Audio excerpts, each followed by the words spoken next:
All right, so I want to make a quick video going over just some of our, I want to make a few videos going over our statistical relationships, starting with a scatter plot. So scatter plot is something hopefully we're familiar with from, well, we did scatter plot early on, but we're going to add on to scatter plot the idea of adding a line of a line of best fit. We're going to linear regression to basically find a line, from our scatter plot, how can we create a line that best fits the data? So that's what we're doing here. This was electricity consumption, internet usage. Kind of predicted that this should be a linear relationship, and we can have draw a reg plot like this to draw our line of best fit. So what you're going to see in here is like the dark blue line is the line of best fit, and then there's also like this confidence interval. So we can see the data is kind of, it's starting to spread out. I think because there's such variance in the data, maybe if we cut out these, we could probably analyze this a little bit more, cut out some of these outliers, and then relook at our data with just maybe this clump, and we get a better line of best fit that has a stronger confidence interval. But I think some of these data points are kind of skewing the data a little bit and giving a wider kind of range of possible outcomes. The confidence interval is just saying like we expect that this is the line of best fit, but also there could be some irregularities due to some of the data in here. So if we want to dive a little bit deeper into here, we might look at we could probably do that thing we did on like a previous set of slides where we found like the top n number of things. We could probably find the top n number of electricity users and remove those from the data and take a look at that. So let's try that. So what I did here was I just went to the fact book. I pulled out this data frame. I pulled out this column. I guess I should say it's a series then. We're pulling out this column from here, and then we're getting the n largest of 5, so I'm getting the top 5 countries.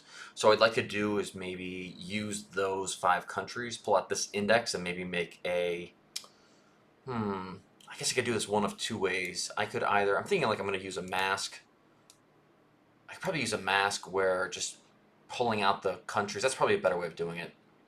I'm trying to think like there's a different way of doing it. My most direct way I think would be just doing a mask of electricity usage that's under this range right here. I'd have to look through this a little bit, make sure I can get the right values. Let's see if I can get this to work. Actually, I think I'm trying to think like I could do different options on here. What I want to do is I want to take this. I should be able to pull out the indexes from this and then use those as like print all the countries except for this. So let's try that. All right, so what I've done so far is I was able to run this, get the n largest, and if I ran the index on this, I'm going to get out these values. So actually this is going to be I guess it's really going to be a series. Yeah, actually I should run, I think it should be a series. We could actually check this. I won't make this go too long. But I think if we run this, oh no, we are going to get an index type, interesting, okay. But I think it looks pretty fundamentally similar to an index, to a series, but I guess it's a different type of object here. So what we're going to do is we can essentially use this like a list, and we want to pass this value. We basically want to drop these countries. So let's call these like heavy power users. I wonder if this is like even going to make any difference, but I'm going to make this the heavy power users group as that list there. And then I want to do, let's do it. We'll make a new data frame. Like low power fact book, and then we could use this. We could do, yeah, so we just do drop lower power. We're gonna say from our fact book. I just don't want to like modify the fact book too much in case we want to use it later on. I want to mess up some value, so I'll make a new one here. We want to do this, and we want to drop any of the heavy power users.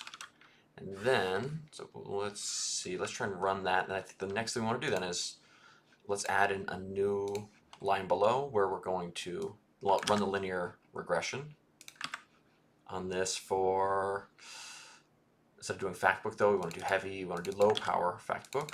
Our data is going to be low power. Let's try and run that. Let's see what we get here. I got a little error there. I think I didn't run that previous one. Let's try and run this. Let's see what we got. Oh, of course I have to go through here. Just for all of these.